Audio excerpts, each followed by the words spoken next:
Okay, today I'm going to teach you how to do a database. So we have to make 3 tables today.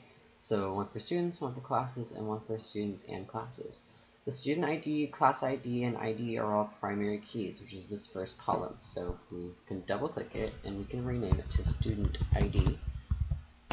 And it's going to be on auto number, which means it's going to automatically label it, and we don't want that because we have separate IDs we want to put in. So we're going to do number, and we can type whatever we want. So for the first one, do 1001. So for the next columns, you have first name and last name, which are under short text. And you type in first name, and then second one, press enter to do short text, do last name. And so after that, you can go down here, and so our first data says Harry Potter, so we'll put Harry here, and then Potter here, and then we just press enter, and then just keep putting in the data, and you'll eventually have this one.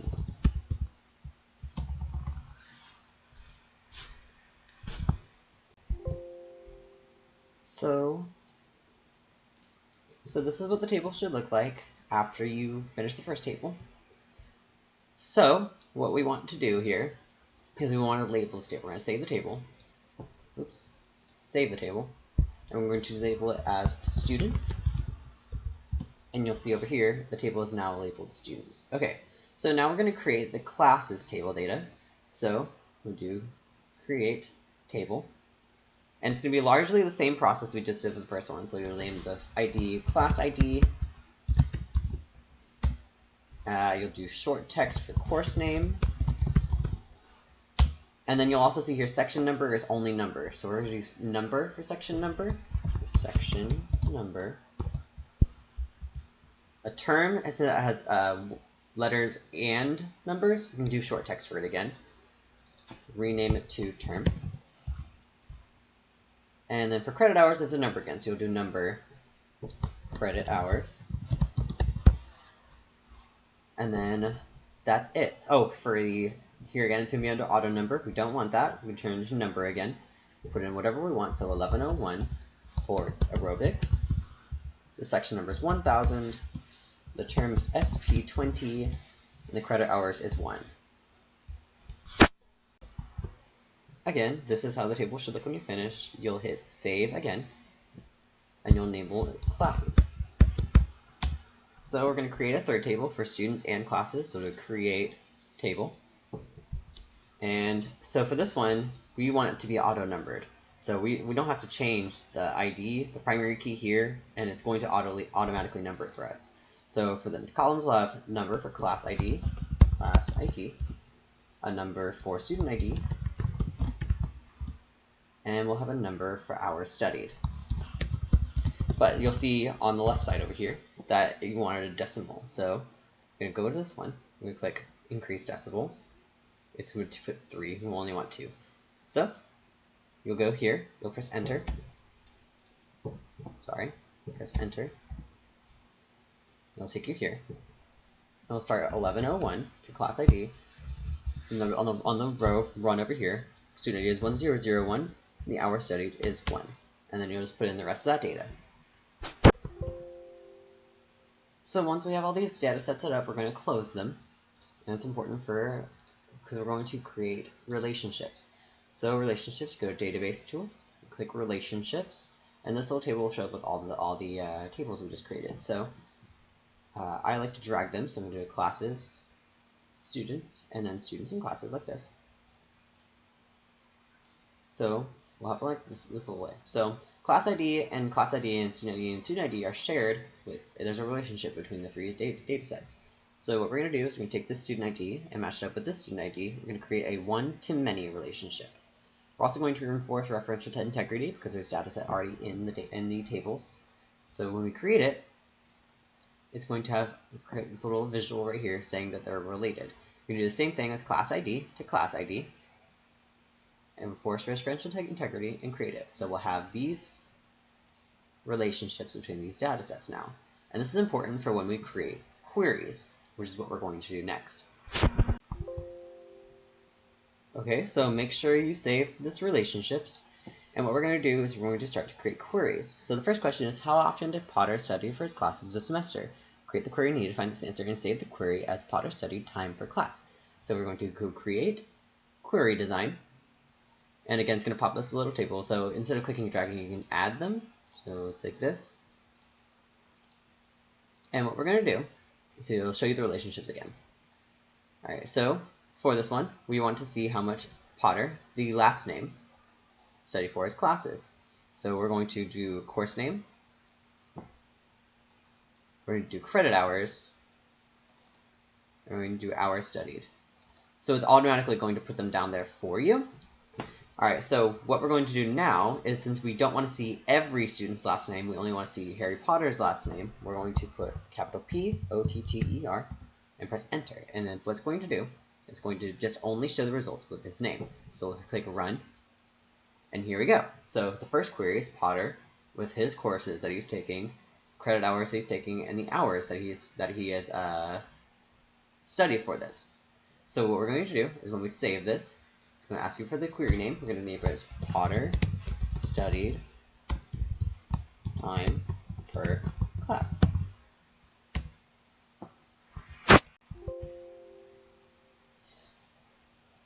So now that we have that, we can move on to the next question. How often should Potter have studied per class? Save the query as Potter required study time.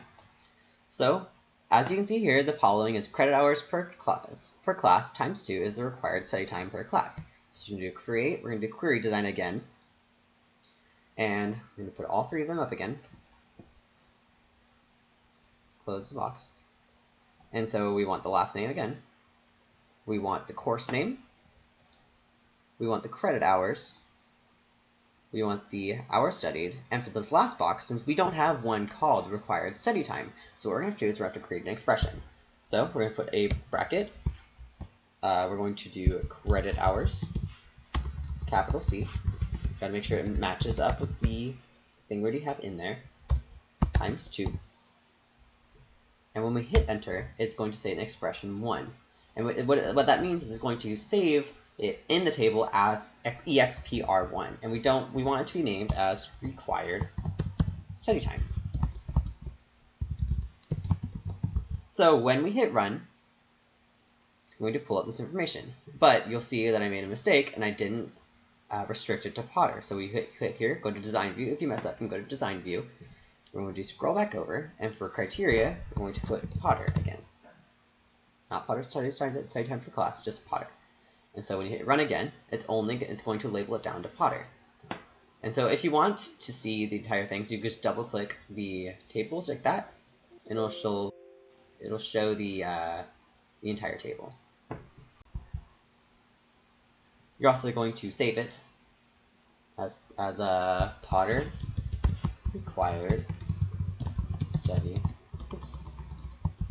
time.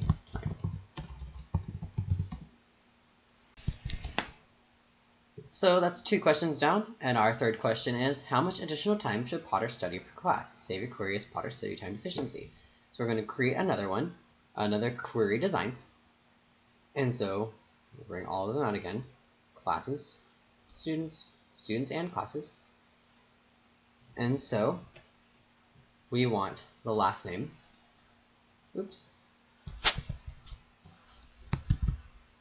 we want the course name, we want the credit hours, the required study time, which is credit hours times 2, in which we change it again.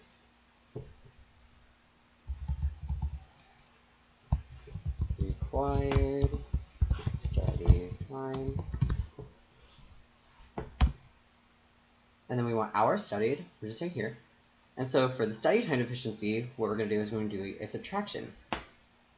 So we're going to take the credit hours, or the required study time, minus the hours studied. So what we're going to do is we're going to do required study time minus hours studied.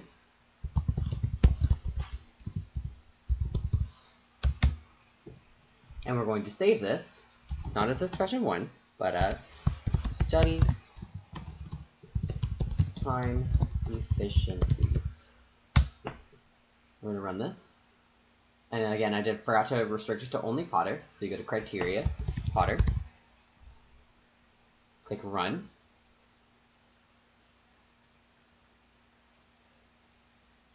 Oh, I put it in the wrong criteria. You have to make sure you put the criteria in the right section. So we're going to do last name for Potter.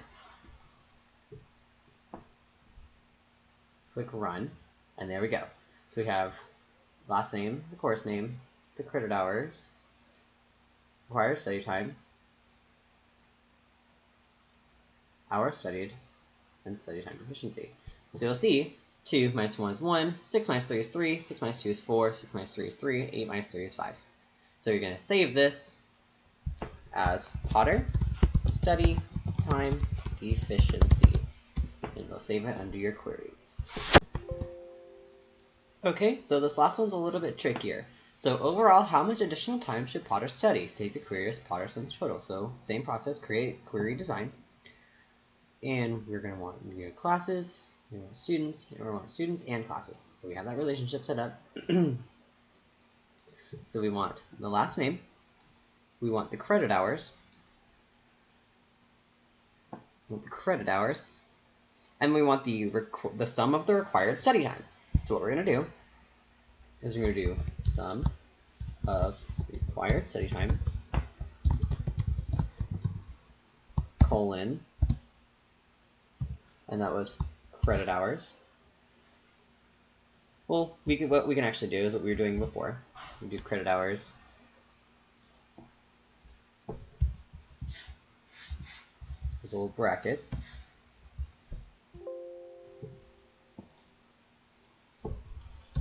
Times 2. Save that as required study time, or sum of required study time. But what we're going to do is, because that's not just a sum by itself, so what we have to do is we have to show totals. So add this totals column right here. So we're just going to group by the last name, group by credit hours, and for this one we're going to put sum. So it is credit hours times 2. So what it's going to do is it's going to add up every single time the credit hours times 2 for each row. It's going to add them all together. So what we're going to do next is the hours studied. So we already have a table for that one. So we just go hours studied. It's going to group by again. But I think we want the sum of the hours studied. So we're going to sum of hours studied. It's ascending, so it's fine.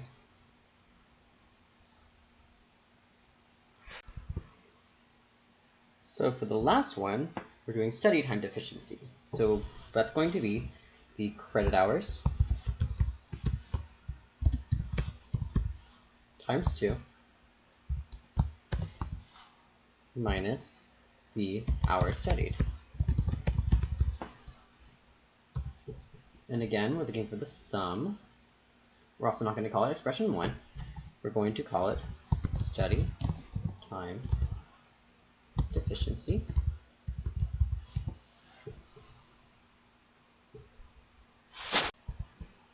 So what we're going to do is we have to make sure everything's ready. So this said group by a minute ago. We're going to change that to sum. Sum of required study time times 2, sum, and that looks good to me, so we'll hit run. And so the sum of the credit hours is 14, sum of the, let's just put these open. Sum of the required study time is 28, sum of hours total is 12, and the study time deficiency is 16. So we need to study 16 additional hours in order to get good grades with it. We're also going to have to change this to sum of study time, not just study time deficiency, since we already have study time deficiency in another one. So when you click run again, it'll show up as sum of study time deficiency. And lastly, we have to save the query. So we're going to go to save, going to click, or save it as Potter sum total. We'll save under our queries, and that's it. That's how you create a database. So you have classes, students and classes. We have answered 4 questions here: the required study time, the study time per class, the study time efficiency, and the sum of all of those. So I hope that this helped.